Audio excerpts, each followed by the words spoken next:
we derive Ito formulae for the sum, product, and quotient of two stochastic processes, say x and y, where the subscript can be interpreted as time. We will drop the time index to simplify the presentation. To get a feeling for what the x and y could be, here are a few examples in terms of Brownian motion. X and y, for example, could be standard Brownian, or arithmetic Brownian motion, which is a scaled Brownian motion with a drift, or in differential forms, these could be something like these. The two Brownian motions in the x and y differential equations could be the same Brownian motion, or two different Brownian motions, with some correlation parameter. Generally, the stochastic calculus rules can be derived for a much larger class of stochastic processes, but we will not generalize the results here. Once you know the basics, then extensions are only a matter of exposure. Let's see the results first so that we know where we're heading. As you will know, in ordinary calculus, the differential of the sum of two variables is just the sum of their individual differentials. Same relationship holds in stochastic calculus, and the differential of the product of two variables in calculus, that you might know as Leibniz product rule, is the stochastic equivalent of which is as follows. It has got an extra term. And finally recall that the ordinary quotient rule, the stochastic equivalent of which is. It has got two more terms. Let's derive these results now. We will start with the product rule. Recall that in ordinary calculus, the differential of the product of two variables is. We now explain what the equivalent of this is when x and y are stochastic. Let z be the function of the two variables, x and y. We apply the two variables Ito formula, which we reproduce here for convenience. We will need the first and second order partial derivatives of the function f, which we quickly calculate, using straightforward calculus. Note when calculating the partial derivative with respect to x, we assume y is constant. The derivative of a constant is 0.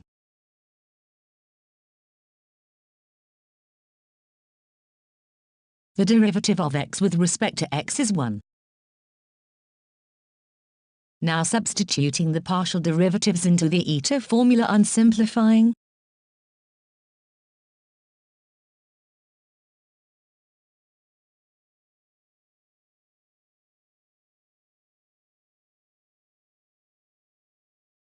We get the desired formula.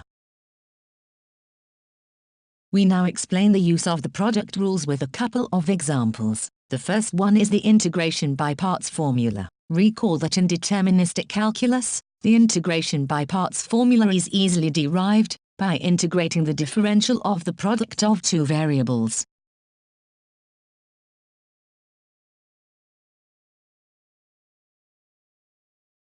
To derive its stochastic equivalent, we just integrate the Ito product rule.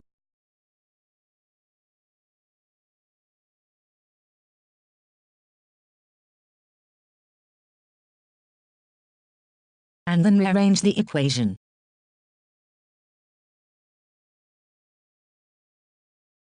As a simple exercise, could you apply the integration by parts formula to this integral?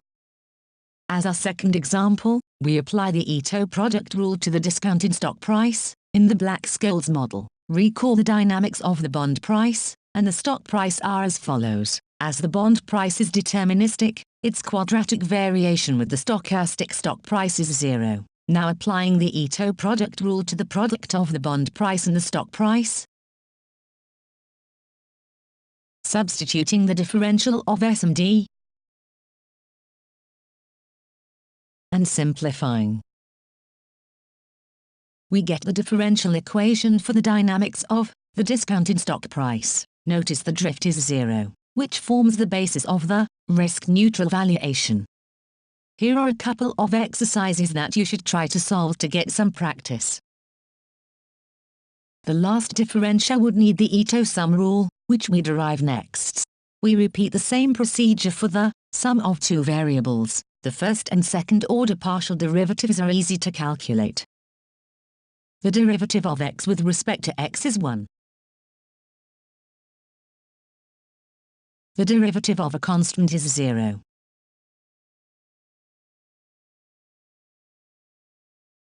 Next we reproduce the two variables eta formula, plugging in the partial derivatives.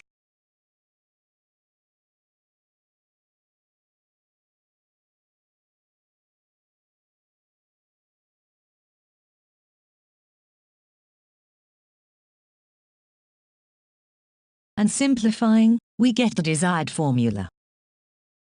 We are on the home straight now. Let's finally go through the quotient rule. We apply the same procedure to the quotient of two variables. We calculate the first and second order partial derivatives, using simple calculus. The derivative of 1 over y is minus 1 over y square. The derivative of a constant is 0. The derivative of 1 over y square is minus 2 over y cube. The derivative of x with respect to x is 1.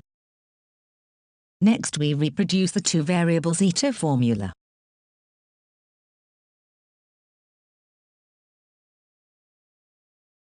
As usual, plugging in the partial derivatives. And simplifying, we get the desired formula.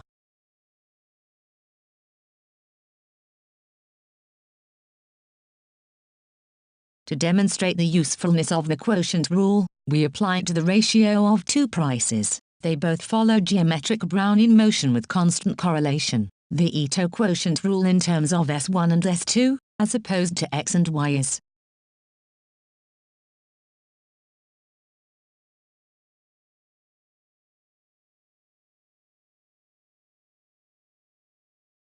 substituting the S1 and S2 dynamics and simplifying, we get